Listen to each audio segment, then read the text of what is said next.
Hello students. सो अब हम start करते हैं हमारा next part, that is body fluids and circulation.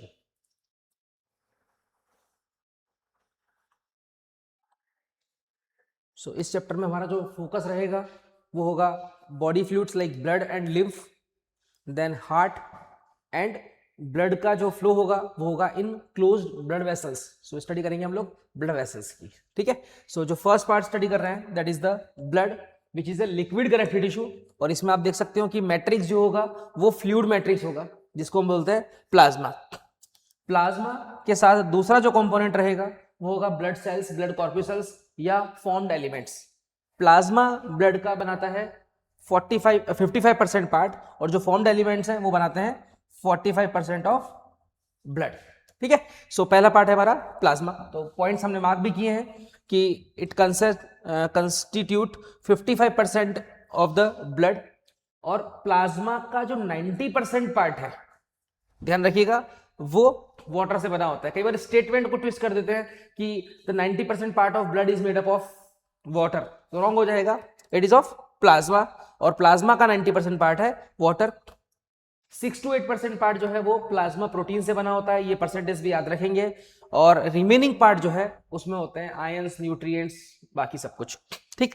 तो फिब्रिनोजन, ग्लोबुलिन एंड एल्ब्यूलिन, ये 3 मेजर प्लाज्मा प्रोटीन्स हैं। इनके फंक्शंस देख लीजिए आप। 2018 का क्वेश्चन है कि जो फिब्रिनोजन है वो ब्लड क्लॉटिंग में हेल्प करता है। ग्लोबुलिन जो कि एंटीबॉडीज बनाते हैं, इनका रोल होता है डिफेंस मैकेनिज्म में। और जो एल्ब्यूमिन है वो ब्लड का plasma colloidal osmotic pressure maintain करता है, ऑस्मोटिक बैलेंस मेंटेन करता है। अब यहां पर एक पॉइंट दिया हुआ है, इसको हम AR की फॉर्म में यूज करेंगे, असर्शन रीजन। देखिएगा कि plasma also contains small amount of minerals like sodium, calcium, magnesium, bicarbonates, chlorides, glucose, amino acids and lipids also present in the plasma. और रीजन दे दिया इसका, as they are always in transit in the body. Always in transit का मतलब होता है कि जैसे मान लीजिए ग्लूकोज है, तो ग्लूकोज को हमने ब्लड में लिया, मतलब जब हमने कंज्यूम किया फूड में, वो ब्लड में आएगा। ब्लड में से एक्सेस ग्लूकोज जाता है लीवर में, और लीवर में जाके कन्वर्ट होता है ग्लाइकोजन में। अब जब बॉडी को नीड होगा तो अगेन ग्लूकोज, ग्लाइकोजन का ब्रेकडाउन से ग्लूकोज बनेगा, वो ग्लूकोज फिर से ब्लड में आएगा और ब्लड के थ्रू बॉडी के डिफरेंट पार्ट्स को ट्रांसपोर्ट होगा। तो ये जो प्रोसेस है दिस इज ट्रांजिट। तो ये सब्सटेंसेस जो हैं वो ब्लड में प्रेजेंट होंगे, क्योंकि ब्लड ही इनको एक पार्ट से दूसरे पार्ट पे ट्रांसपोर्ट करने में हेल्प करेगा। नेक्स्ट जो पार्ट है वो है फैक्टर्स फॉर कोगुलेशन, और क्लोटिंग भी ब्लड प्लाज्मा में ही होते हैं। और प्लाज्मा विदाउट क्लोटिंग फैक्टर, जब आप उसको क्लोटिंग फैक्टर्स को हटा देते हो प्लाज्मा से, तो उसे बोलते हैं हम लोग सीरम। ये 2016 का क्वेश्चन है। सो ये था प्लाज्मा के बारे में। इसके बाद आता है फॉर्म्ड एलिमेंट्स, जो कि बनाते हैं 45% पार्ट ऑफ द ब्लड। इसमें फर्स्ट फॉर्म्ड एलिमेंट जो है वो है मोस्ट अबंडेंट सेल या मोस्ट अबंडेंट ब्लड कॉर्पुसल्स। ध्यान रखिएगा, ब्लड सेल्स जो हैं उनको हम यहाँ पे ब्लड कॉर्पुसल्स बोल रहे हैं, ठीक है। इनमें से प्लेटलेट जो है उसको ट्रू ब्लड सेल नहीं मानते, वो होता है cell fragment of megakaryocytes of bone marrow. Bone marrow की मेगा कैरियोसाइट्स के ब्रेकडाउन से बनने वाले फ्रेगमेंट से प्लेटलेट्स, ठीक है। सो हम बात कर रहे हैं पहले एरिथ्रोसाइट्स और red blood corpuscles which are most abundant of all cells in the blood, ठीक। नॉर्मल काउंट की अगर हम बात करेंगे तो 5 मिलियंस टू 5.5 मिलियंस आरबीसी जो है पर क्यूबिक mm ऑफ ब्लड में प्रेजेंट होती है।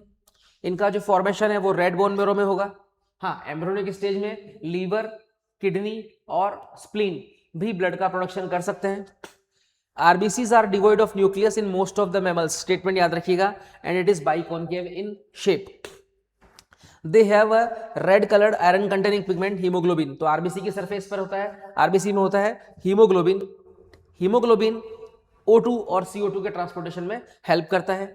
नॉर्मल जो हीमोग्लोबिन कॉन्सेंट्रेशन है वो है 12 to 16 ग्राम पर 100 ml of blood. Life span दिया आरबीसी का 120 डेज, और आफ्टर कंप्लीटिंग लाइफ स्पान इसका जो रिमूवल है वो किया जाता है बाय स्प्लीन, इसलिए स्प्लीन को बोलते हैं ग्रेवयार्ड ऑफ आरबीसी, ठीक है। सेकेंड टाइप की जो ब्लड सेल है, अब एक चीज मैं आपको बता दूं, 2016 में एक क्वेश्चन था नीट में कि mitochondria and nucleus are absent in RBC, human RBC. इसके रिगार्डिंग सिग्निफिकेंस पूछा गया था। तो अगर न्यूक्लियस और माइटोकॉन्ड्रिया नहीं है तो उस केस में, अगर न्यूक्लियस एंड माइटोकॉन्ड्रिया एब्सेंट है,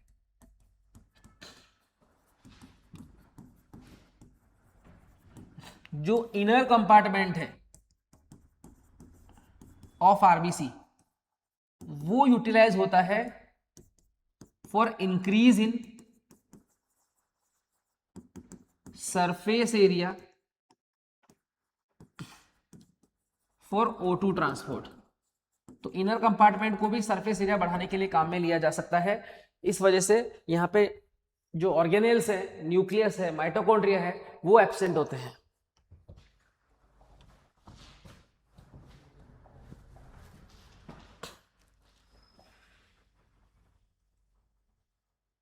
सेकेंड इज ल्यूकोसाइट और WBCs, white blood corpuscles, white blood sales.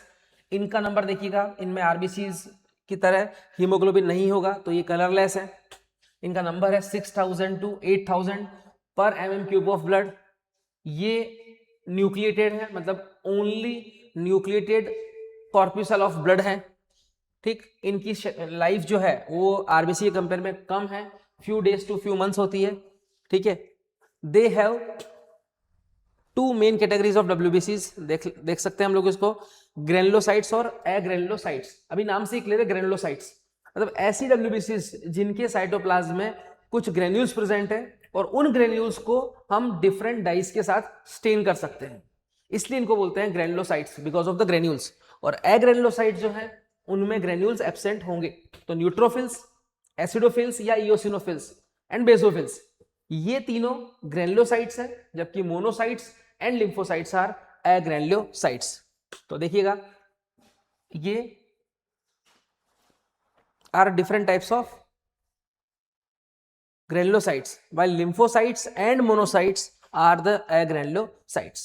So neutrophils are the most abundant of all WBCs. Neutrophils का जो परसेंटेज है टोटल WBCs का, वो होता है 60 से लेकर 65%। इन सब पे क्वेश्चन पूछे गए हैं पॉइंट्स पे। ठीक, टोटल WBCs। बेसोफिल्स लीस्ट है, 0.5 to 1% होता है। उसके बाद मोनोसाइट्स 6 to 8% है। ठीक है, तो तीनों का परसेंटेज याद रखिएगा, 60 से 65 न्यूट्रोफिल्स है, 0.5 से 1% जो लीस्ट है बेसोफिल्स का है, और मोनोसाइट्स का है 6 to 8%। अब यहां पर फंक्शन दिया हुआ है कि neutrophils and monocytes, neutrophils and monocytes ये दोनों फेगोसाइटिक सेल्स हैं, जो कि माइक्रोब्स या फॉरेन पार्टिकल्स को एंगल्फ करते हैं, रिमूव करते हैं बॉडी से। बेसोफिल्स का फंक्शन जो हमने प्रीवियसली डिस्कस किया था, मास्ट सेल का फंक्शन वैसा ही है, सेम फंक्शन देखिएगा। हिस्टामिन, सेरोटोनिन, हिपेरिन, इनका secretion which is involve in the inflammatory reactions. ये भी क्वेश्चन नीट का है। बेसोफिल्स का रोल क्या हो गया है, they are involved in the inflammatory reaction. And then eosinophils, ये 2 to 3% है, और ये काम करती है एलर्जिक रिएक्शंस में, इन्वॉल्व इन एलर्जिक रिएक्शन। यहां पर आप एक चीज और देख सकते हो कि मोनोसाइट्स जो है इनका न्यूक्लियस हॉर्सशू शेप होता है। ये भी नीट का क्वेश्चन था, एक बार ऑप्शन में था, monocytes have horseshoe shape nucleus. B lymphocytes और टी लिम्फोसाइट्स का ओवल न्यूक्लियस होता है। इओसिनोफिल्स, बेसोफिल्स और न्यूट्रोफिल्स में मल्टीपल लोब न्यूक्लियस है, लाइक न्यूट्रोफिल में 3 to 5, बेसोफिल में 2, इओसिनोफिल में 2 to 2, सॉरी न्यूट्रोफिल में 2, इओसिनोफिल में 2 लोब और बेसोफिल में 2 to 3 लोब्ड न्यूक्लियस है।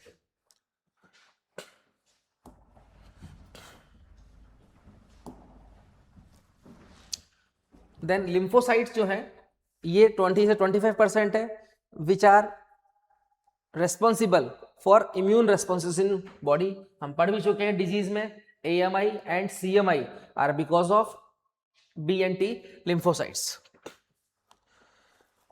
इसके बाद थर्ड जो है वो है थ्रोम्बोसाइट्स और प्लेटलेट्स। ध्यान रखिएगा, ये ट्रू सेल्स नहीं है, they are cell fragments produce from megakaryocytes, जो कि बोन मैरो की सेल्स है। ब्लड का नॉर्मल प्लेटलेट काउंट है 1.5 to 3.5 lakhs पर mm³ ऑफ ब्लड। मतलब पर mm³ ब्लड में जो मिनिमम ब्लड सेल है वो होती है हमारी WBCs। ठीक, प्लेटलेट्स जो है वो मेनली रेस्पॉन्सिबल है क्लोटिंग और कोगुलेशन से। क्लोटिंग जो है वो मेनली बिकॉज ऑफ प्लेटलेट्स है, क्लोटिंग फैक्टर्स की वजह से होती है। अगर प्लेटलेट काउंट कम हो रहा है तो उस केस में क्लोटिंग डिसऑर्डर देखने को मिलेंगे। नीट 17 का क्वेश्चन था, reduction in the number of platelets can lead to clotting disorders which will lead to excessive loss of the blood from the body. तो इस तरह से हम अपने 3 ब्लड कॉर्पसल्स को पूरा करते हैं। की पॉइंटर्स आपने आई होप मार्क कर लिए होंगे यहां से। इसके बाद आते हैं हम ब्लड ग्रुप्स पे। Different types of blood groups, जैसे हम बात करें कि 4 टाइप के ब्लड ग्रुप ह्यूमन में है, ए, बी, ओ और ए बी। ये चारों ही ब्लड ग्रुप जो है due to 2 types of antigens A और बी, जो कि होते हैं आरबीसी की सरफेस पर, उनकी प्रेजेंस और एब्सेंस के बेसिस पर है। किस तरह से देखते हैं हम लोग कि अगर ब्लड ग्रुप ए है तो आरबीसी पर होगा ए एंटीजन, अगर ब्लड ग्रुप बी है तो आरबीसी पे होगा बी एंटीजन, अगर ए भी है तो ए और बी एंटीजन, और ओ है तो कोई एंटीजन नहीं। अब इस पे बेस्ड एक कॉन्सेप्ट कि अगर किसी ब्लड ग्रुप में कोई एंटीजन प्रेजेंट है तो उस ब्लड ग्रुप में उस एंटीजन की कॉम्प्लीमेंट्री एंटीबॉडी जो है वो हमेशा एब्सेंट होती है। अब कॉम्प्लीमेंट्री एंटीबॉडी का मतलब जो उस एंटीजन से बाइंड कर सकती है। तो हमें पता है कि ए एंटीजन है तो कॉम्प्लीमेंट्री एंटीबॉडी कौन सी होगी, एंटी है, वो इस ब्लड ग्रुप में एब्सेंट होगी। ध्यान रखिएगा एंटीबॉडीज होती है प्लाज्मा में, एंटीजन्स होते हैं आरबीसी की सरफेस पर, ठीक है। तो एंटीजन अगर ए है तो उस ब्लड ग्रुप में प्लाज्मा में मिलेगी एंटी बी। अगर ब्लड ग्रुप बी है तो उस ब्लड ग्रुप में प्लाज्मा में मिलेगा एंटी ए, मतलब कॉम्प्लीमेंट्री एब्सेंट होती है। अगर दोनों एंटीजन्स हैं तो कोई एंटीबॉडी नहीं होगी, अगर दोनों एंटीजन नहीं है तो दोनों एंटीबॉडीज प्रेजेंट होगी। दूसरा कॉन्सेप्ट, कोई पर्सन दूसरे पर्सन को ब्लड तभी ट्रांसफ्यूज कर सकता है जब डोनर की सरफेस पर जो एंटीजेंस हैं वो रिसिपिएंट की सरफेस की रिसिपिएंट की प्लाज्मा की एंटीबॉडीज के साथ मैच ना करे। लाइक अगर मैं बताऊं आपको कि ए ब्लड ग्रुप है, ठीक, इस ब्लड ग्रुप में एंटीजन ए है, अगर ये डोनर है तो इस एंटीजन के जो कॉम्प्लीमेंट्री एंटीबॉडी है वो रिसिपिएंट के प्लाज्मा में नहीं होनी चाहिए। अब रिसिपिएंट के प्लाज्मा में यहां पर आप देख पा रहे हैं एंटी ए है और एक यहां पर देख पा रहे हैं। इसका मतलब ए ग्रुप वाला जो पर्सन है वो बी और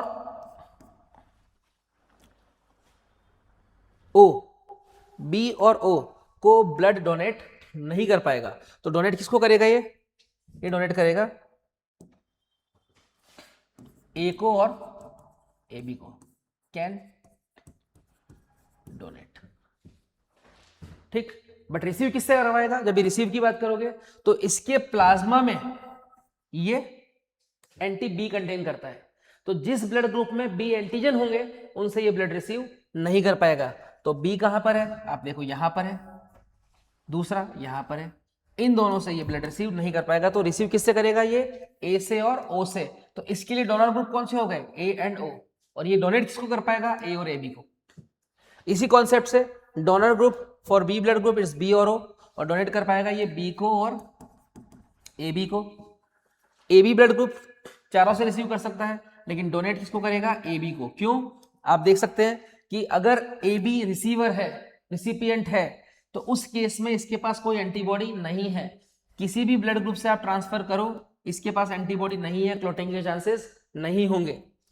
जबकि अगर हम डोनेट की बात करते हैं तो दोनों एंटीजेंस हैं, इसका मतलब ये ना ए को दे पाएगा, ना बी को दे पाएगा, ना ओ को दे पाएगा, ठीक है, क्योंकि उनके पास इनमें से कोई ना कोई एक कॉम्प्लीमेंट्री एंटीबॉडी है। और ओ के पास क्योंकि कोई एंटीजन नहीं है इसलिए किसी भी ब्लड ग्रुप को ये दे पाएगा। इसलिए ये डोनर तो सबके लिए है लेकिन रिसीव सिर्फ और सिर्फ कर सकता है ओ से। तो इसके लिए डोनर ग्रुप कौन से हो गए, ओ, ठीक है। तो ये आपका ब्लड ग्रुप का कॉन्सेप्ट है। इस कॉन्सेप्ट के बेस पर आप देख पाएंगे कि ओ ब्लड ग्रुप जो है वो यूनिवर्सल डोनर है। क्यों, क्योंकि ये कोई एंटीजन कंटेन नहीं करता है। जबकि ए बी ब्लड ग्रुप जो है वो यूनिवर्सल रेसिपिएंट है। क्यों, क्योंकि person with A B blood group जो है can accept blood from persons with A B as well as the other blood group. क्यों, क्योंकि इनके पास एंटीबॉडीज एब्सेंट है। प्लाज्मा में अगर एंटीबॉडी एब्सेंट होगी तो वो किसी भी पर्सन से ब्लड रिसीव कर पाएगा। इसी तरह का एक और ब्लड ग्रुप आप देखेंगे, आरएच ब्लड ग्रुप। आरएच यहां पे स्टैंड करता है रीसस मंकी से। फर्स्ट टाइम इस एंटीजन को डिस्कवर किया गया था इन रीसस मंकी। तो अब यहां पर भी वही कॉन्सेप्ट कि अगर ब्लड ग्रुप में किसी ब्लड में RH एंटीजन प्रेजेंट है RBC की सरफेस पर, तो वो ब्लड हो जाता है RH पॉजिटिव, और अगर RH एब्सेंट है तो वो हो जाएगा RH नेगेटिव। सो यहां भी वही कॉन्सेप्ट लगेगा एंटीजन एंटीबॉडी का, लेकिन थोड़ा सा डिफरेंट मैनर में। पर्सन जिसमें RH एंटीजन प्रेजेंट है वो हो जाएगा RH पॉजिटिव, जिसमें RH एंटीजन एब्सेंट है वो हो जाएगा RH नेगेटिव। अब यहां पर जो IgG या बोल सकते हो आप सिंपली RH के अगेंस्ट जो एंटीबॉडीज बनती है एंटी RH, वो complementary antibodies directly RH negative में नहीं होती है। जब RH negative RH positive blood के कांटेक्ट में आता है तब जाकर के RH नेगेटिव पर्सन जो है वो उन एंटीबॉडीज का फॉर्मेशन करता है। वो नेचुरली अकर होने वाली एंटीबॉडी नहीं है, ब्लड कांटेक्ट में आने के बाद बनाती है। तो मेंशन भी है AR बनता है, an RH negative person if exposed to RH positive blood will form specific antibodies against the RH antigen, therefore RH group should also be matched before the transfusion। ठीक है, तो ये हो गया RH का कंसेप्ट। ध्यान रखिएगा, RH अगर प्रेजेंट है तो पॉजिटिव ब्लड ग्रुप, अगर RH एब्सेंट है तो नेगेटिव ब्लड ग्रुप। अब एक केस लेके चलते हैं हम लोग,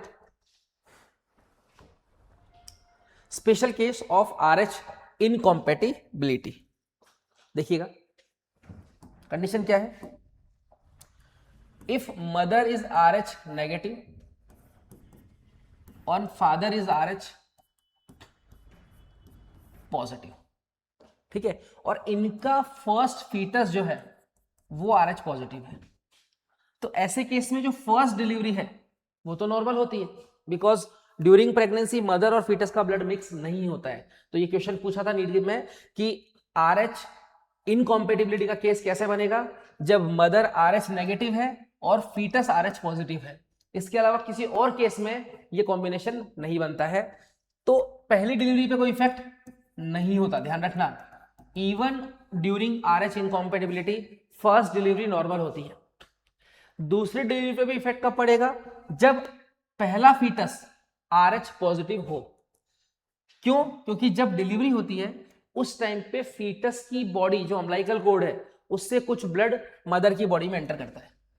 जब ये ब्लड एंटर करेगा, इस ब्लड में होते हैं एंटीजेंस, ये एंटीजेंस बनाते हैं मदर की बॉडी में जाकर के एंटीबॉडीज, और ये जो एंटीबॉडीज बनती है ये होती है IgG इन नेचर। ध्यान रखिएगा, एंटीबॉडीज जो है वो होती है IgG in nature. And human health and disease में आप देख चुके हैं कि IgG एंटीबॉडीज प्लेसेंटा को क्रॉस कर सकती है, ठीक है। तो अगर सेकंड डिलीवरी में भी सेम टाइम अगर RH पॉजिटिव फीटस होता है सेकंड भी, तो ऐसे केस में ये जो एंटीबॉडीज है ये प्लेसेंटा को क्रॉस करती है, और क्रॉस करने के बाद में फीटस में सीवियर हीमोलाइसिस कॉज करती है, haemolytic disease of newborn HDN, severe breakdown of RBCs, जिसकी वजह से एनीमिया और जॉन्डिस होने के चांसेस रहते हैं। बहुत सीवियर केस है तो डेथ भी हो सकती है। ये कंडीशन है इरिथ्रोब्लास्टोसिस फिटलिस। अब इससे बचने के लिए क्या करेंगे कि जो डिलीवरी हुई है पहली डिलीवरी, उसके तुरंत बाद मतलब विद इन 24 और 48 hours as soon as possible हम मदर को एंटी-RH एंटीबॉडीज जो है वो इंजेक्ट करते हैं। तो अगर आपने एंटीबॉडीज इंजेक्ट कर दी है पहले से ही, तो ये पैसिव इम्यूनिटी प्रोवाइड करता है, मतलब मदर की बॉडी में जो एंटीजेंस गए हैं फीटस से, उन एंटीजेंस को ये पहले ही ब्लॉक कर देगा, ताकि मदर का इम्यून सिस्टम एक्टिवेट ना हो पाए और वो खुद एंटीबॉडीज प्रोड्यूस ना करे। तो ध्यान रखिएगा कि this condition is erythroblastosis fetalis. This can be avoided by administering anti-RH antibodies to the mother's body immediately after the delivery of the first child. So I hope ये आपको पार्ट क्लियर था। This is erythroblastosis fetalis RH incompatibility। इसके बाद जो next topic है हमारा वो है कोगुलेशन ऑफ ब्लड। तो बेसिकली ये जो प्रोसेस है इसमें हम देखेंगे कि जो ब्लड क्लॉटिंग फैक्टर्स है लाइक फिब्रिनोजन, ठीक है, वो फिब्रिनोजन आता है फिब्रिन क्लॉट, और ये जो क्लॉट है वो ब्लड के लॉस को प्रिवेंट करता है। तो इसका एक पूरा सीक्वेंस मैं आप लोगों को बताता हूं कि सीक्वेंस स्टार्ट कैसे होता है। देखिएगा कि जो इंजर्ड टिश्यू है at the site of injury, injured tissue and second platelets, ये दोनों ही रिलीज करते हैं एक clotting factor that is thromboplastin. यहां भी थ्रोम्बोप्लास्टिन थ्रोम्बोप्लास्टिन। ये है टिश्यू थ्रोम्बोप्लास्टिन, वो है प्लेटलेट थ्रोम्बोप्लास्टिन। ये दोनों ही जो प्रोटीन्स हैं, इनको कैल्शियम आयन की प्रेजेंस में, ध्यान रखिएगा, calcium ion, ion responsible for clotting is calcium, calcium ion की प्रेजेंस में एक एंजाइम कॉम्प्लेक्स में कन्वर्ट किया जाता है जिसका नाम है थ्रोम्बोकाइनेज। थ्रोम्बोकाइनेज एक एंजाइम कॉम्प्लेक्स है जो थ्रोम्बोप्लास्टिन के कन्वर्जन से बनता है। ये जो थ्रोम्बोकाइनेज है इसे प्रोथ्रोम्बिन एक्टिवेटर भी बोलते हैं या प्रोथ्रोम्बिनेज भी बोलते हैं। सो नाम से क्लियर है, प्रोथ्रोम्बिन एक्टिवेटर जो प्रोथ्रोम्बिन को एक्टिवेट करेगा, और ये जो प्रोथ्रोम्बिन है ये फर्दर कन्वर्ट होता है थ्रोम्बिन में। ठीक है, now this thrombin further activates fibrinogen into fibrin. So fibrinogen जो है वो होता है सॉल्युबल और फिब्रिन बनते हैं इनसॉल्युबल थ्रेड्स। ये इनसॉल्युबल थ्रेड्स पहले बनाते हैं एक dark brown substance at the site of injury, उसे बोलते हैं स्कम, और इस स्कम में जो डेड सेल्स हैं, डेड आरबीसीज हैं, वो एक्यूमुलेट करके बनाती है ब्लड क्लॉट। ठीक है, तो प्रोसेस याद रखिएगा, सबसे पहले थ्रोम्बोप्लास्टिन बनता है, टिश्यू और प्लेटलेट से रिलीज होगा। उसके बाद थ्रोम्बोप्लास्टिन कन्वर्ट होता है किसमें, प्रोथ्रोम्बिनेज, थ्रोम्बोकाइनेज या प्रोथ्रोम्बिन एक्टिवेटर में, और ये जो प्रोथ्रोम्बिन एक्टिवेटर है ये प्रोथ्रोम्बिन को एक्टिवेट करता है into active thrombin. Thrombin further fibrinogen को फिब्रिन में कन्वर्ट करेगा और ये बनाता है स्कम एंड देन क्लॉट। ठीक है, तो ये प्रोसेस मैंने आपको सीक्वेंस में पूरा फ्लो चार्ट की फॉर्म में बता दिया है। इसमें आप देखिएगा कि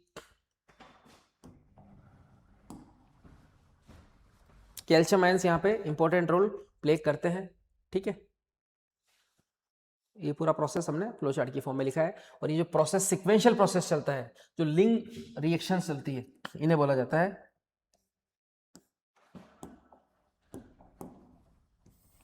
कैस्केड रिएक्शंस। ये है कैस्केड प्रोसेस। ठीक है, अब फिब्रिन के थ्रेड में और क्या क्या जाता है, सिर्फ फिब्रिन थ्रेड नहीं होता है, इसमें dead and damage formed elements भी हो सकते हैं। सिर्फ आरबीसीज नहीं, प्लेटलेट्स भी जा सकते हैं, या कोई और डैमेज फॉर्म्ड एलिमेंट है वो भी उस क्लॉट के अंदर प्रेजेंट हो सकता है। So this is the clotting process.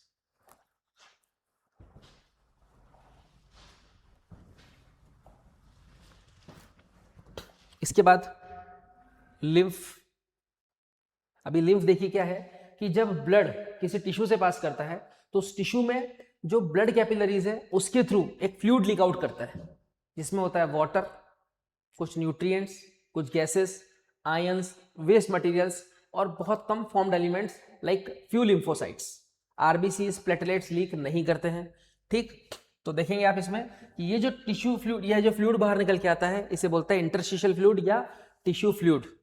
Interstitial fluid या टिश्यू फ्लूइड जो है ये इंटरस्टिशियल स्पेस या टिश्यू स्पेस में प्रेजेंट होता है। ठीक है, स्टेटमेंट बनता है कि it has the same mineral distribution as that in plasma, क्योंकि सब कुछ ऑलमोस्ट सन के आ रहा है, जो कंपोनेंट्स हैं उसी कॉन्सेंट्रेशन में बाहर आते हैं, मिनरल डिस्ट्रीब्यूशन लगभग सेम है।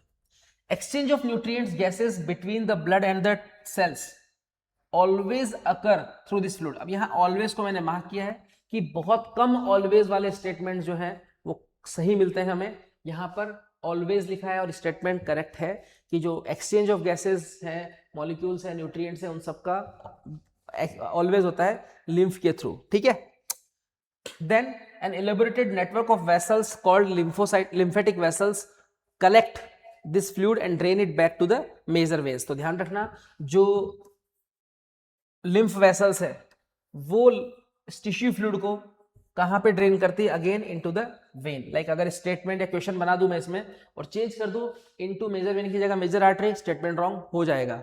ठीक है, तो लिम्फ को अगेन ड्रेन बैक किया जाता है इनटू मेजर वेन, और जब वो लिम्फ फ्लो करेगा इन वेसल्स में, लिम्फ वेसल्स में, तो उसको फिर लिम्फ बोलेंगे। उससे पहले वो टिश्यू फ्लूइड था, दोनों सेम है बट लोकेशन अलग अलग है। Fluid present in lymphatic system is called as the lymph. ठीक, इसमें क्या क्या है, कलरलेस है क्योंकि आरबीसीज नहीं है, लेकिन स्पेशलाइज्ड लिम्फोसाइट्स प्रेजेंट होती है। ठीक, इसका function immune system, immune response हो गया है क्योंकि लिम्फोसाइट्स है। दूसरा, लिम्फ इज एक important carrier for nutrients and hormones. फिर fats are also absorbed through the lymph in the lacteals. Lacteals हैं small lymph capillaries in the mucosa या इन द स्मॉल इंटेस्टाइन, ठीक है। इन लैक्टियल्स में फैट का absorption होता है, ठीक। तो लिम्फ के फंक्शंस आपको आई होप क्लियर हो गए हैं। नाउ नेक्स्ट पार्ट,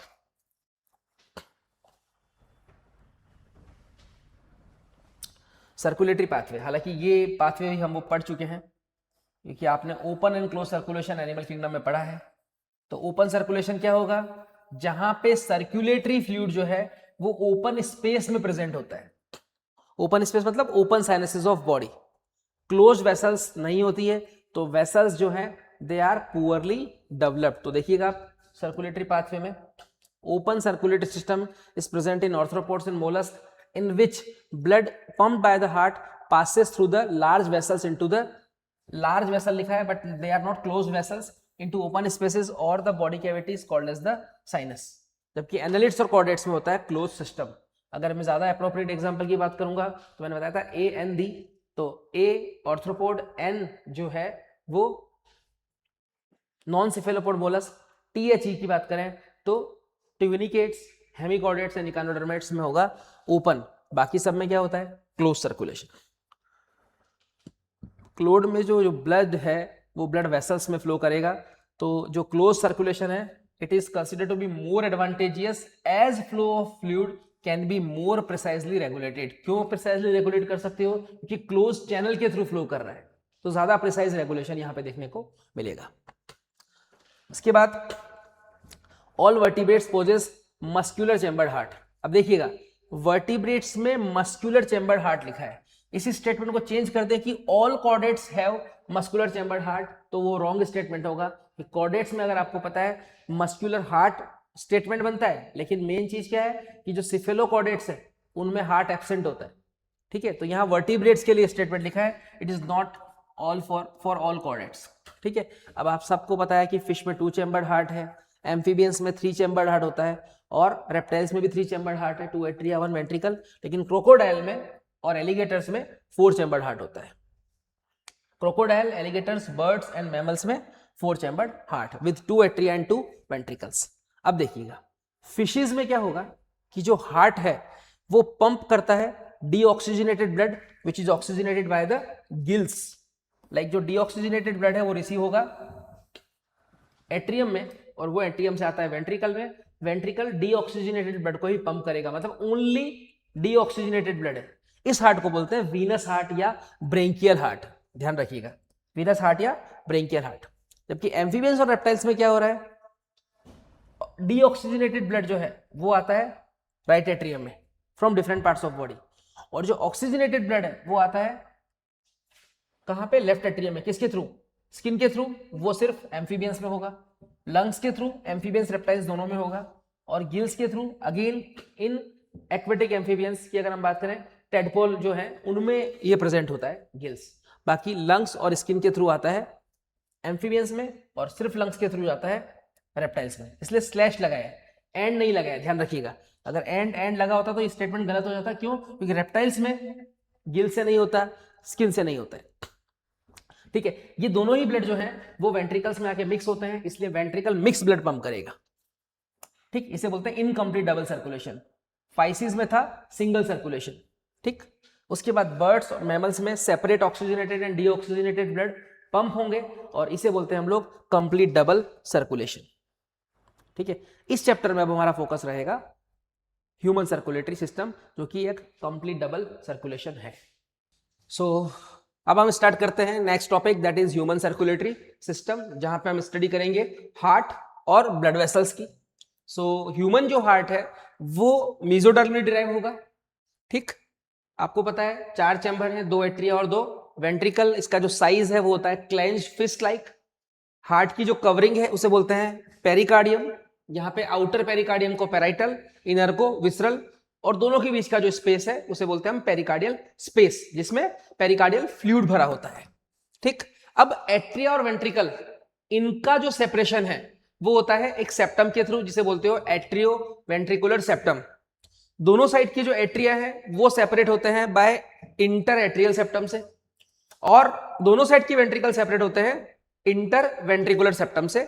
इन सेप्टम का जो नेचर है, जो टाइप है, जिस तरह का इसमें स्ट्रक्चर है वो आपको देखना होता है कि इंटर एट्रियल सेप्टम होता है थिन मस्क्यूलर, ठीक, इंटर वेंट्रिकुलर सेप्टम होता है थिक वॉल्ड, और जो एट्रियोवेंट्रिकुलर है वो होता है थिक फाइब्रस। ये नेचर ध्यान रखिए, मींस वर्टिकल सेप्टम जो है वो मस्क्यूलर है, हॉरिजॉन्टल जो है वो फाइब्रस है, और वर्टिकल में भी जो एट्रियम है, क्योंकि एट्रिया वेंट्रिकल के कंपेयर में लो प्रेशर है, वो थिन है, और जो वेंट्रिकुलर है वो होता है थिक वॉल्ड, ठीक है। उसके बाद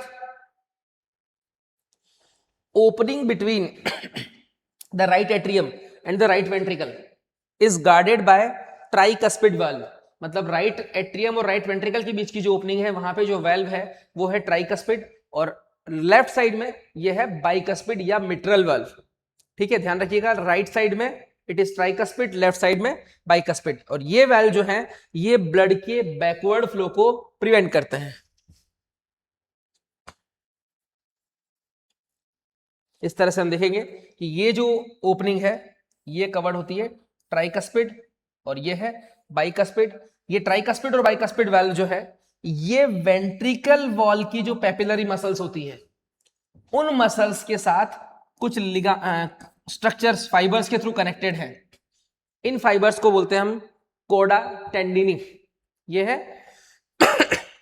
कोडा टेंडिनी जो कि ट्राइकस्पिड और बाइकस्पिड वाल्व को वेंट्रिकुलर वॉल या पेपिलरी मसल से कनेक्ट करते हैं। ये टेंडेनी इन वाल्व्स की बैकवर्ड मूवमेंट को रोकते हैं ताकि ब्लड का बैकफ्लो ना हो।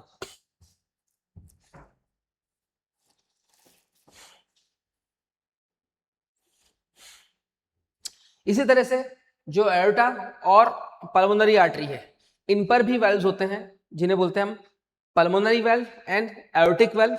दोनों ही वाल्व जो हैं तीन तीन सेमिलुलर शेप में बने होते हैं, मतलब 3 semilunar valve on each pulmonary artery and aorta. तो ये आपको ध्यान रखना है वाल्व के बारे में। अब राइट एट्रियम वाल्व, क्योंकि हार्ट जो है वो एक ऑटो एक्साइटेबल मसल से बना होता है, मतलब हार्ट में जो मसल्स हैं दे ऑल आर वो है ऑटो एक्साइटेबल। अब इन ऑटो एक्साइटेबल मसल्स में 4 नोडल स्ट्रक्चर्स हैं जो कि हार्ट में एक पॉइंट लाइक एट्रिया से स्टार्ट करते हुए वेंट्रिकुलर वॉल तक सिग्नल को कंडक्ट करते हैं, ठीक है। सो जो पहला नोडल स्ट्रक्चर है वो है SA node, it is sino atrial node, जो कि होता है राइट एट्रियम वॉल पे, राइट एट्रियल वॉल पे upper corner of the right atrial wall, ठीक है। दूसरा जो पार्ट है वो है एवी नोड, ठीक, जो स्टार्ट हो रहा है कहां पे प्रेजेंट है, ये होता है एट्रियो वेंट्रिकुलर सेप्टम, उसमें राइट साइड, मतलब राइट एट्रियो वेंट्रिकुलर सेप्टम पे, राइट एट्रियम में है क्लोज टू एवी सेप्टम। अभी एवी नोड से एक बंडल अराइज होता है जो कि है एवी बंडल। एवी बंडल जो है कंटिन्यू होता है और इंटरवेंट्रिकुलर सेप्टम के अपर जंक्शन पे, लाइक अगर मैं इसको थोड़ा रफली दिखाऊं आपको, सपोजिंगली ये हमारे पास हार्ट के 4 चैम्बर हो गए, ठीक है, ये राइट एट्रियल वॉल है, तो राइट एट्रियल वॉल पे ऐसे नोड है, देन राइट एवी सेप्टम पे जो लेफ्ट कॉर्नर है इसका वहां पर है एवी नोड। एवी नोड से निकलता है एक बंडल जो कि इंटरवेंट्रिकुलर सेप्टम के अपर पार्ट पर 2 पार्ट में बाइफरकेट कर जाता है। तो एवी बंडल से बनती है बंडल ब्रांचेस, राइट और लेफ्ट एवी बंडल, और इन दोनों बंडल ब्रांचेस से फिर निकलते हैं स्मॉल फाइबर्स एपेक्स रीजन से, जिन्हें बोलते हैं परकिंजे फाइबर्स। तो सीक्वेंस क्या हो गया, ऐसे नोड से एवी नोड, एवी नोड से एवी बंडल से bundle branches right and left AV bundle, and then Purkinje fibres जो कि वेंट्रिकुलर वॉल में जाते हैं। ये पूरा ही जो स्ट्रक्चर है नोडल सिस्टम ये होता है मॉडिफाइड कार्डियल मस्कुलेचर, हार्ट मसल्स का मॉडिफिकेशन है, और ये कंडक्टिविटी भी शो करेगा, ठीक है। इसमें जो ऐसे नोड है ये इलेक्ट्रिकल सिग्नल जनरेट करता है जिन्हें बोलते हैं हम एक्शन पोटेंशियल। यहां पर एक्शन पोटेंशियल जनरेट करने की जो एबिलिटी है वो होती है सेल्फ, लाइक इसमें किसी भी एक्सटर्नल स्टिमुलस की रिक्वायरमेंट नहीं है, और यही रीजन है कि हार्ट जो है वो ऑटो एक्साइटेबल है, ठीक है, ध्यान रखिएगा। ये AR बनता है यहां पे कि the nodal musculature has the ability to generate action potentials without any external stimuli, it means it is auto excitable. और जो ऐसे नोड है वो जनरेट करता है maximum number of action potential in 1 minute, वो है 70 से 75, ठीक। और इसी वजह से ये हार्ट बीट को इनिशिएट करता है, इसलिए बोलते हैं ये है पेस मेकर ऑफ हार्ट। तो ऐसे नोड के लिए क्वेश्चन बनेगा, ये नीट का क्वेश्चन है 2019 का, generates maximum number of action potential, so it is called as the pacemaker of heart, ठीक है।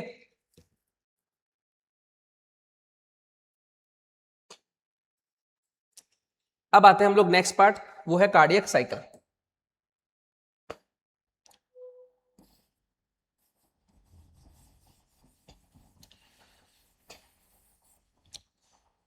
सो देखिए आप, कार्डियक साइकिल को हम समझते हैं डिफरेंट स्टेजेस में। कार्डियक साइकिल की स्टेजेस, सबसे पहले कार्डियक साइकिल है क्या?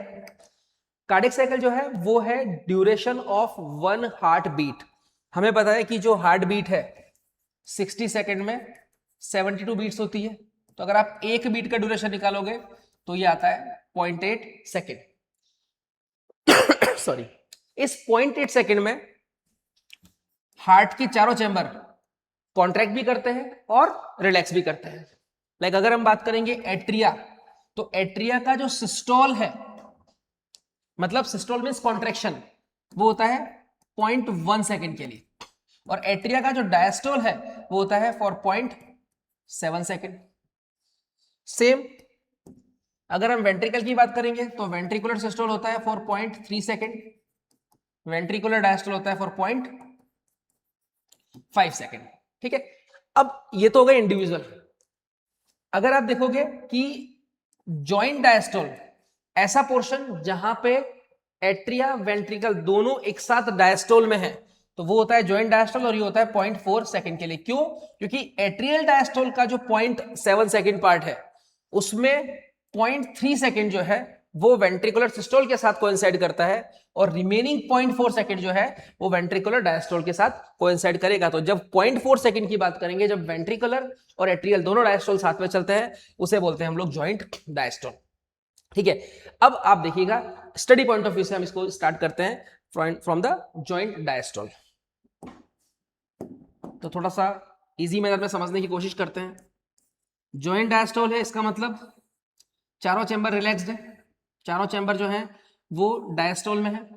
अब एक चीज समझिएगा कि डायस्टोल में अगर कोई चैम्बर है तो उससे बैकफ्लो नहीं होगा, क्योंकि बैकफ्लो कब होगा? जब वो कॉन्ट्रैक्शन वाली फेज में है, उसमें प्रेशर है, तो बैकफ्लो के चांसेस होंगे। इस केस में एट्रिया भी ब्लड रिसीव करते हैं, क्योंकि एट्रिया डायस्टोल में है तो उनमें प्रेशर लो है, वो ब्लड रिसीव करेंगे वेन्स के थ्रू। लेकिन क्योंकि एट्रिया में ब्लड अभी उतना ज्यादा नहीं है कि उस प्रेशर की वजह से जो ये वेल्व्स हैं उसके थ्रू एक्टिव फ्लो हो सके, इसलिए जो ब्लड एट्रिया में आता है वो पैसिवली वेंट्रिकल्स में भी फ्लो करता है, ठीक है। तो यहां से पैसिव फीलिंग होती है वेंट्रिकल्स की, काइंड ऑफ ये लीकिंग है कि एट्रिया में ब्लड आ रहा है, क्योंकि एट्रियो वेंट्रिकुलर वेल्व्स ओपन है। ओपन क्यों है? क्योंकि वेंट्रिकल का प्रेशर अभी हाई नहीं हुआ है, इसलिए ये ओपन है, बैकफ्लो के चांसेस नहीं है। तो एवी यहां पर ओपन है, ठीक है, और ब्लड जो है वो एट्रिया से वेंट्रिकल में भी आता है।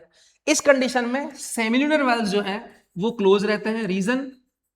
क्योंकि अभी वेंट्रिकल्स जो हैं उनमें ब्लड उतना फिल्ड नहीं है कि वो प्रेशर से सेमिल्यूनर वेल्व को ओपन करें और ब्लड नीचे पंप हो, ठीक है। तो यहां पर आप देखिएगा कार्डियक साइकिल के हर इवेंट में वेल्व की कंडीशन क्या है वो इंपॉर्टेंट है।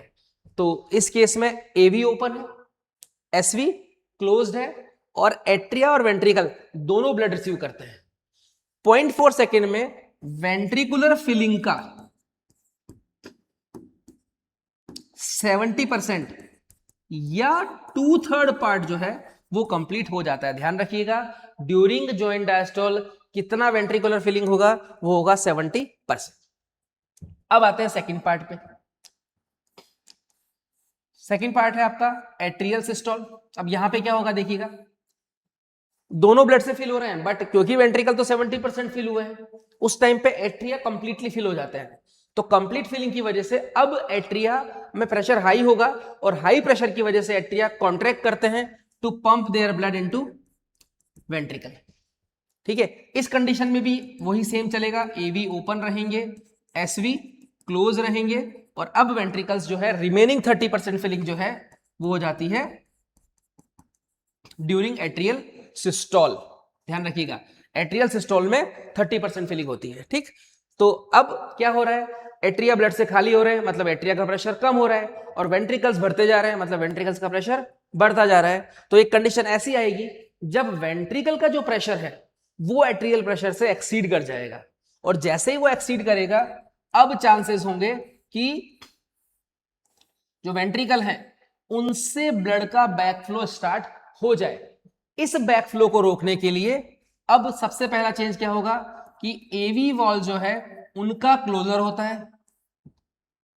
एवी वॉल के क्लोजर की वजह से आती है फर्स्ट हार्ट साउंड,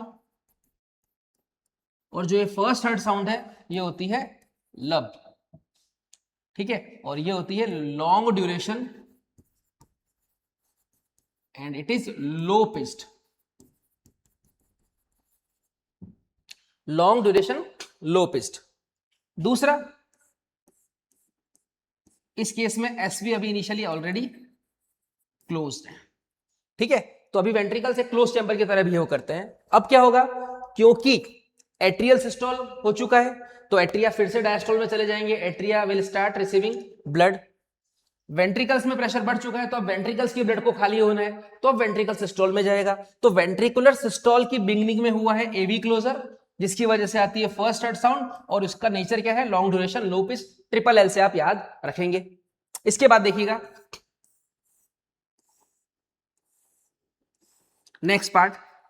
इस पार्ट में आप देखेंगे कि जैसे ही वेंट्रिकल्स का प्रेशर बढ़ता है अब उस फोर्स की वजह से एसवी ओपन होते हैं, एवी ऑलरेडी क्लोज हो चुके हैं, तो वेंट्रिकल्स जो है now they contract to pour their blood into arteries. तो वेंट्रिकल्स का ब्लड जो है वो आर्टरीज में जाएगा। उस केस में क्या होगा, वेंट्रिकल्स का प्रेशर कम होने लगेगा और आर्टरीज का प्रेशर बढ़ने लगेगा। इस प्रेशर की वजह से एक कंडीशन ऐसी आएगी जब आर्टीरियल प्रेशर जो है वो वेंट्रिकुलर प्रेशर से एक्सीड कर जाएगा, और जैसे ही वो एक्सीड करेगा अगेन यहां पे चांसेस होंगे बैकफ्लो के आर्टरीज से वेंट्रिकल में। तो इस बैकफ्लो को रोकने के लिए अब एसवी वॉल जो है सेमिलुलर वॉल उनका क्लोजर होगा। एवी हमारे ऑलरेडी क्लोज थे, और इस एवी और एसवी चारों वाल्व्स यहां पे क्लोज दिख रहे हैं आपको। एसवी क्लोजर की वजह से आता है second heart sound that is dub, और ये होता है शॉर्ट ड्यूरेशन और high pitched. This is short duration and high pitched. I hope ये आपको सीक्वेंस पूरा क्लियर हुआ है। अब जैसे ही चारों चैम्बर अगेन यहां पे आप देख पा रहे हैं कंप्लीटली क्लोज्ड है, ठीक, क्योंकि वेंट्रिकल का प्रेशर लो हो चुका है। तो अब एट्रियाज जो है इनसे ब्लड लीक करने के लिए फिर से जो एट्रियोवेंट्रिकुलर वाल्व्स हैं ये ओपन हो जाएंगे। ठीक है, एंड वेंट्रिकल जो है फिर एट्रिया से ब्लड रिसीव करना शुरू करता है। सो ये पूरा सीक्वेंस याद रखिएगा। और फर्स्ट और सेकंड हार्ट साउंड में difference with the events, like अगर हम बात करें इवेंट्स कहां पे कोइंसाइड कर रहा है, first heart sound ventricular systole की बिगनिंग पे और second heart sound ventricular diastole की बिगनिंग पे। ठीक,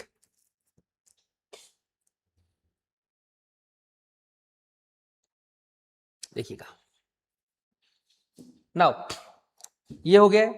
इंक्रीज इन फ्लो कितना बढ़ता है, 30% तक बढ़ता है। ध्यान रखिएगा 30% फिलिंग हो रही है एट्रियल सिस्टोल में वेंट्रिकल्स की, और जो वेंट्रिकल्स की जो फिलिंग का फ्लो है वो भी 30% तक ही बढ़ता है। मतलब जो वेंट्रिकल्स रिसीव करते हैं ब्लड को उसकी वेलोसिटी बढ़ जाती है जॉइंट डायस्टोल से एट्रियल सिस्टोल में।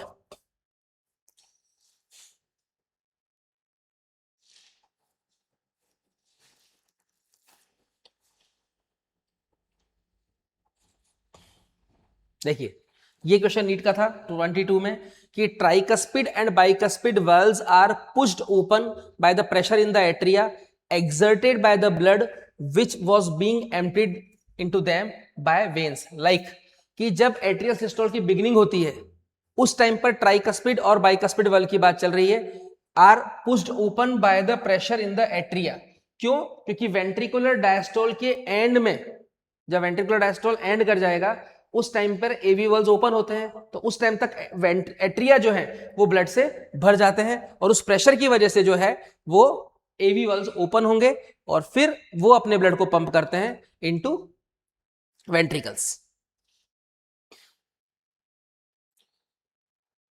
ठीक, अब इस पूरे प्रोसेस में जब वेंट्रिकल एक बार कॉन्ट्रैक्ट करते हैं तो कॉन्ट्रैक्शन की वजह से कितना ब्लड पंप होगा? वो होगा 70 ml। ये होता है amount of blood pumped by each ventricle in 1 cardiac cycle, 70 ml। और आपको पता है कि 1 मिनट में 72 कार्डियक साइकिल चलते हैं, तो 1 मिनट में टोटल कितना ब्लड पंप होगा? 70 × 72, दैट इज 5040 ml, मतलब अप्रोक्सीमेटली 5 लीटर ब्लड पंप होता है एक वेंट्रिकल से। ध्यान रखना ये एक वेंट्रिकल का है, दोनों का नहीं है। हम बात कर रहे हैं यहाँ पे लेफ्ट वेंट्रिकल या राइट वेंट्रिकल, दोनों में से किसी एक का। ठीक, तो बॉडी को जो मिलेगा वो लेफ्ट वेंट्रिकल का मिलता है, इसलिए जो मेन कंसिडरेशन है वो लेफ्ट वेंट्रिकल की ही होती है। एक और स्टेटमेंट नीचे दिया हुआ है कि जो कार्डियक आउटपुट है of an athlete will be much higher than that of the ordinary man. ठीक है, और ये कार्डियक आउटपुट को चेंज करने के लिए ह्यूमन बॉडी, जो ह्यूमन सिस्टम है उसमें स्ट्रोक वॉल्यूम और हार्ट रेट दोनों को ही चेंज करने की एबिलिटी है। लाइक जब नीड होती है तो सिंपैथेटिक स्टिमुलेशन के थ्रू स्ट्रोक वॉल्यूम भी बढ़ता है, जिसकी वजह से फोर्स ऑफ कॉन्ट्रैक्शन बढ़ सकता है, और हार्ट रेट जो है वो भी बढ़ती है, ज्यादा बीटिंग होती है। दोनों ही केस में कार्डियक आउटपुट बढ़ जाएगा।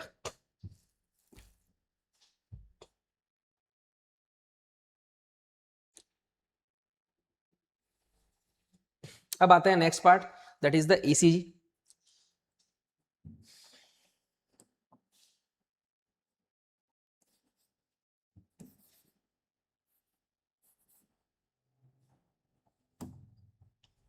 देखिए, ये एक इलेक्ट्रोकार्डियोग्राम, हम बात कर रहे हैं ईसीजी की। तो ईसीजी की जो मशीन है वो होती है इलेक्ट्रोकार्डियोग्राफ, और जो रिकॉर्डिंग आती है, जो वेव्स बन के आती है, उसे बोलते हैं इलेक्ट्रोकार्डियोग्राम।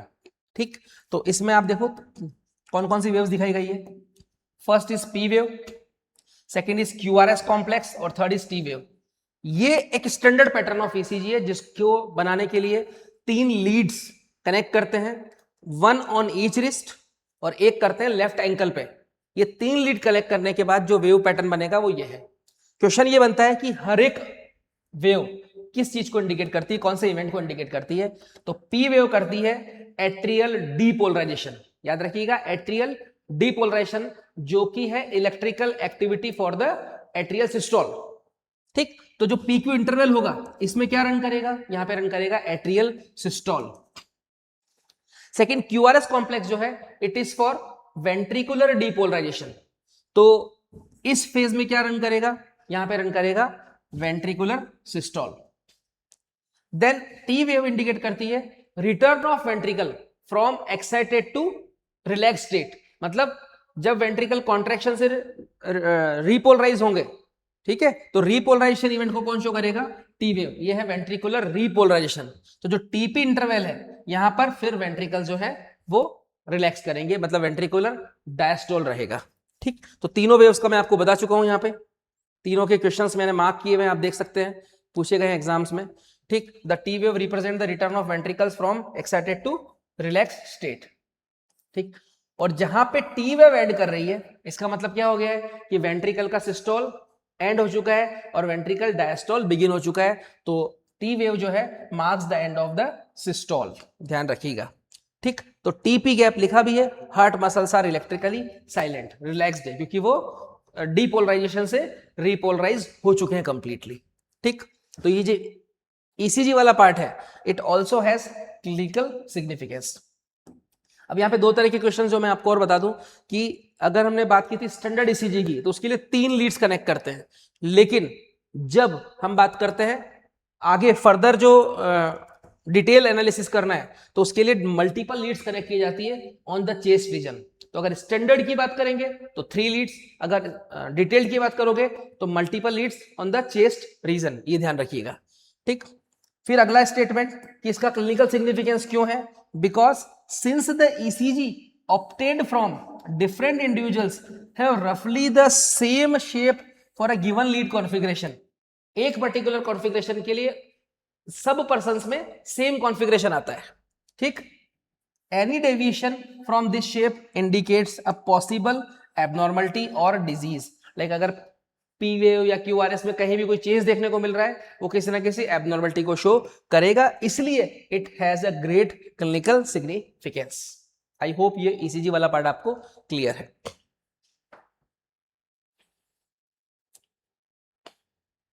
इसके बाद डबल सर्कुलेशन, जहां पे हम पहले देखेंगे क्लोज सर्कुलेशन में ब्लड वेसल्स. तो देखिएगा ब्लड वेसल्स ह्यूमन में arteries, when and capillaries, 3 types of vessels हैं. यहां पे आर्टरीज और वेन्स की जो कवरिंग्स हैं वो है outside to inside, tunica externa, tunica media, tunica interna. देखिएगा ब्लड फ्लो कर रहा है, ठीक है, तो इसमें जो आउटर मोस्ट है वो है ट्यूनिका एक्सटर्ना, जो किससे बनी है, fibrous connective tissue and collagen fibres, ठीक. दूसरी जो लेयर है मिडिल लेयर वो है ट्यूनिका मीडिया, जो बनी होती है स्मूथ मसल से और इलास्टिक फाइबर से. और जो इनर लेयर है ट्यूनिका इंटीमा या इंटरना, वो है सिंपल स्क्वैमस एपिथेलियम. ये 3 लेयर हो गई है, ठीक. Tunica media of when is relatively thin. अब ट्यूनिका मीडिया थिन हो गई तो ल्यूमेन जो है वो होती है वाइड.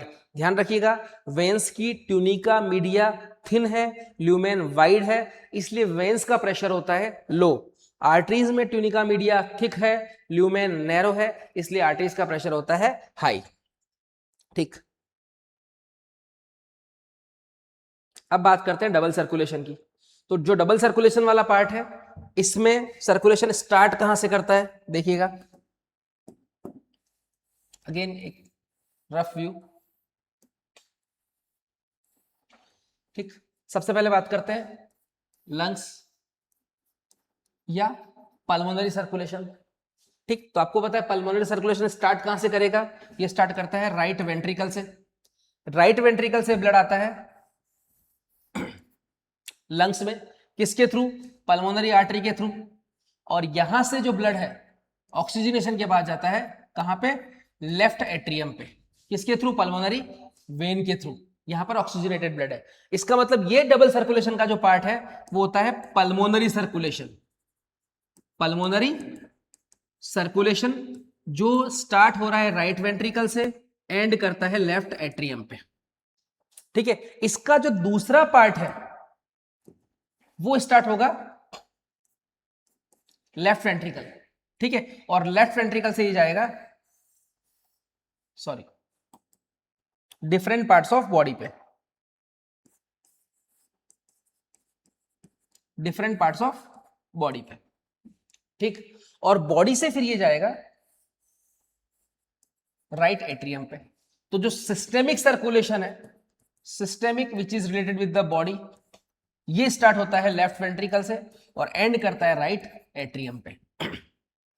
इन दोनों सर्कुलेशन को अगर आप ध्यान से देखेंगे तो देखोगे कि सेम ब्लड जो है वो ब्लड हार्ट से 2 बार पास कर रहा है और राइट और लेफ्ट जो साइड है उसमें ऑक्सीजनेटेड और डीऑक्सीजनेटेड ब्लड सेपरेट रहते हैं.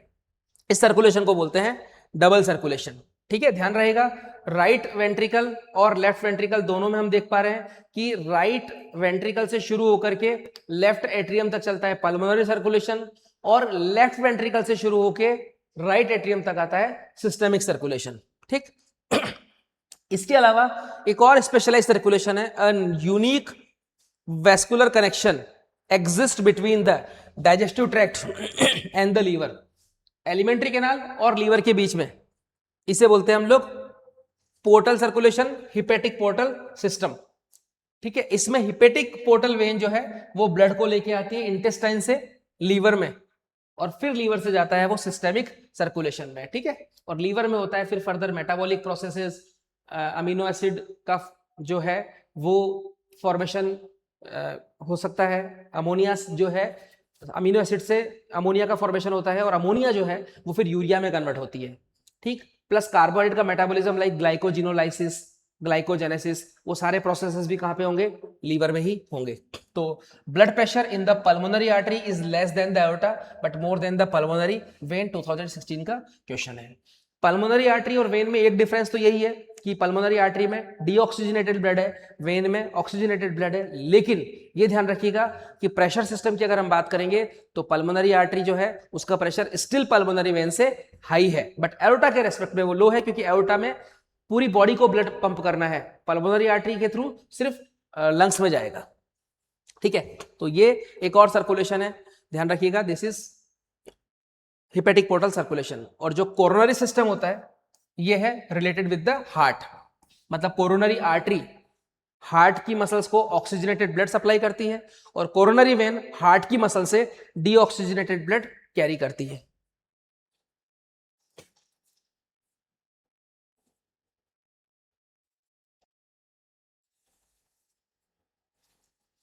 इसके बाद नेक्स्ट जो टॉपिक है वो है regulation of cardiac activity. NEET 25 और नीट 14 में क्वेश्चन है, देखिएगा कि सर्कुलेशन को जो हमारा कार्डियक एक्टिविटी है उसको रेगुलेट करने के लिए डिफरेंट सिस्टम्स यहाँ पे काम करते हैं, बट उनमें सबसे जो इंपॉर्टेंट सिस्टम है वो है मेडुला ऑब्लोंगेटा। ठीक है, कार्डियक सेंटर नोडल टिश्यू है, a special neural center in the medulla oblongata can moderate the cardiac function through the autonomic nervous system। मतलब किसका रोल हो गया है, मेडुला ऑब्लोंगेटा का। दूसरा किसके थ्रू कर रहा है, एएनएस के थ्रू। आप सबको पता है कि एएनएस के दो डिविजन्स हैं, सिंपैथेटिक एंड पैरा सिंपैथेटिक। तो neural signals through sympathetic nerves can increase the heart rate. ठीक है, दूसरा स्ट्रेंथ ऑफ वेंट्रिकुलर कॉन्ट्रैक्शन को बढ़ाएंगे और इसकी वजह से कार्डियक आउटपुट भी बढ़ जाता है। ये तो बात हो गई सिंपैथेटिक की, जबकि पैरासिम्पैथेटिक जस्ट ऑपोजिट काम करेगा, ये डिक्रीज करता है रेट ऑफ हार्ट बीट को, speed of conduction of action potential and thereby the cardiac output. तो सिंपैथेटिक कार्डियक आउटपुट को बढ़ा रहा है, पैरासिम्पैथेटिक कार्डियक आउटपुट को कम कर रहा है। सिंपैथेटिक हार्ट रेट को बढ़ाता है, पैरासिम्पैथेटिक कम करता है। तो मेडुला ऑब्लोंगेटा एएनएस के थ्रू काम कर रहा है, सिंपैथेटिक और पैरासिम्पैथेटिक दोनों में एबिलिटी है हार्ट रेट को इंक्रीज और डिक्रीज करने की एबिलिटी यहां दिखाई गई है। और उसके बाद लास्ट है एड्रिनल मेडुलरी हॉर्मोन्स, जो कि एड्रिनलिन एंड नॉरएड्रिनलिन है, वो भी कार्डियक आउटपुट को इंक्रीज कर सकते हैं। तो क्वेश्चन यही था 2025 में कि how many of the following can increase और डिक्रीज या can change the cardiac activity. उसमें ऑप्शन यही थे और एक ऑप्शन दिया था एड्रिनल कॉर्टेक्स हार्मोन, सो वो गलत था।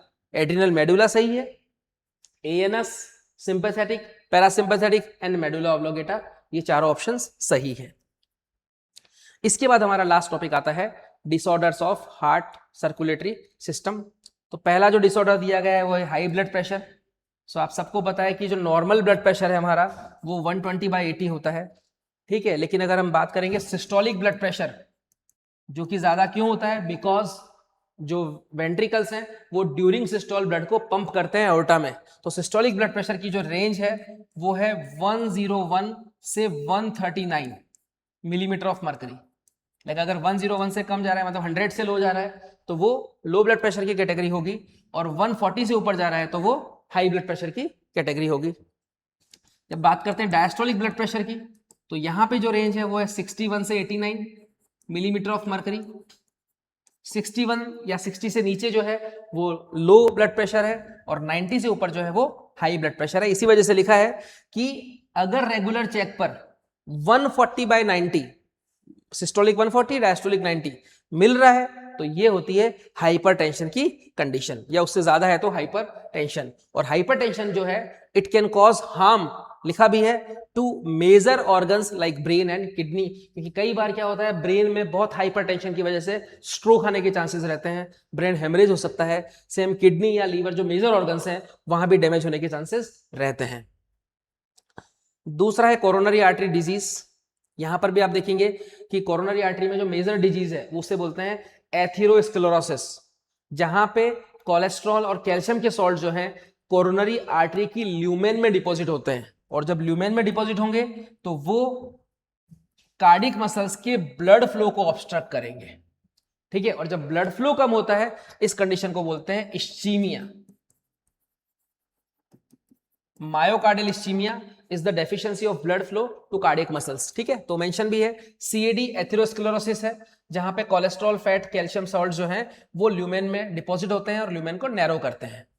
अब इसका कॉन्सिक्वेंस क्या होगा? Angina pectoris and myocardial infarction. तो पहला जो कंडीशन है वो है एंजिना पेक्टोरिस, जिसमें कार्डियक मसल्स को इनएडिक्वेट ब्लड फ्लो की वजह से चेस्ट पेन होता है, एक्यूट चेस्ट पेन, मतलब all of sudden chest pain आता है। ठीक है, जो कि रेडिएट कर सकता है लेफ्ट शोल्डर में। ठीक, और ये पेन जो है इसमें फाइबर्स डैमेज नहीं होते, रिवर्सिबल इन नेचर है। जैसे ही पेशेंट रिकवरी करता है, रेस्ट करता है, मेडिसिन लेता है, वो फिर से पेन को रिलीव करवा सकता है, मतलब it is a reversible pain. तो लिखा भी है it is angina pectoris a symptom of acute chest pain appears when no enough oxygen is reaching to the cardiac muscles. ये मेनली अगर हम देखेंगे तो कभी भी हो सकता है, बट ज्यादा कॉमन का है मिडिल एज मेन में। It occurs due to conditions that affect the blood flow.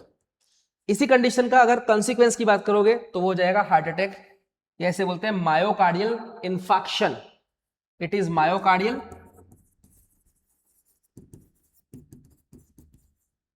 Infarction. ठीक है, when the heart muscles is suddenly damaged bye N adequate blood supply. तो अब ये ब्लड फ्लो अगर कंटिन्यूअस कम होगा तो फाइबर जो है डैमेज होना शुरू हो जाते हैं, इरिवर्सिबली डैमेज होते हैं। इस कंडीशन को बोलते हैं आप हार्ट अटैक या मायोकार्डियल इन्फार्क्शन। ठीक है, next condition is heart failure, जिसमें वेल्व डिफेक्ट की वजह से कार्डियक आउटपुट जो है उसका अमाउंट कम होने लगता है, like when blood is not pumped sufficiently by the heart. तो heart failure means the state of heart when it is not pumping blood effectively enough to meet the needs of the body. और ये condition जो है कई बार congestion या accumulation of fluid cause करती है, लाइक अगर सपोज पल्मोनरी आर्टरी जो है उसके थ्रू ब्लड प्रॉपर पंप नहीं हो रहा है तो वो राइट वेंट्रिकल में एक्यूमुलेट करेगा, राइट वेंट्रिकल से प्रॉपर लीक आउट नहीं हो रहा है तो वो राइट एट्रियम में एक्यूमुलेट करेगा, और राइट एट्रियम में नहीं हो रहा है तो डिफरेंट पार्ट्स ऑफ बॉडी में एक्यूमुलेट करेगा, मतलब डिफरेंट पार्ट्स ऑफ बॉडी में फिर इडेमेटस या स्वेलिंग कंडीशन बनती है, कंजेशन हो सकता है। सेम अगर यही कंडीशन लेफ्ट साइड में है तो फिर कंजेशन होता है लंग्स में। इसी वजह से हार्ट फेलियर को हम कंजेस्टिव हार्ट फेलियर भी बोलते हैं। सो हार्ट फेलियर का सिंपल लैंग्वेज में मीनिंग क्या हो गया है? It is insufficient cardiac output. Last condition जो देख रहे हो वो है कार्डियक अरेस्ट। ये होती है when heart stops beating completely, जहां पे हार्ट ने काम करना बिल्कुल बंद कर दिया है, वो कार्डियक अरेस्ट है।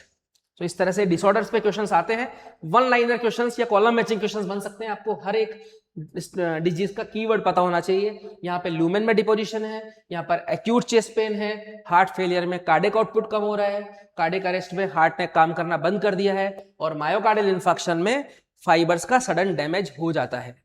ठीक है, so these are the statements regarding the diseases. So यहां से हमारा चैप्टर फिनिश होता है। होप हमने बहुत कम टाइम में आपको चैप्टर को क्विकली एक बार गो थ्रू करवा दिया है, आपको डेफिनेटली हेल्प करेगा। इसके बाद मिलेंगे हम नेक्स्ट चैप्टर जो कि होगा हमारा excretory product and there elimination. Thank you.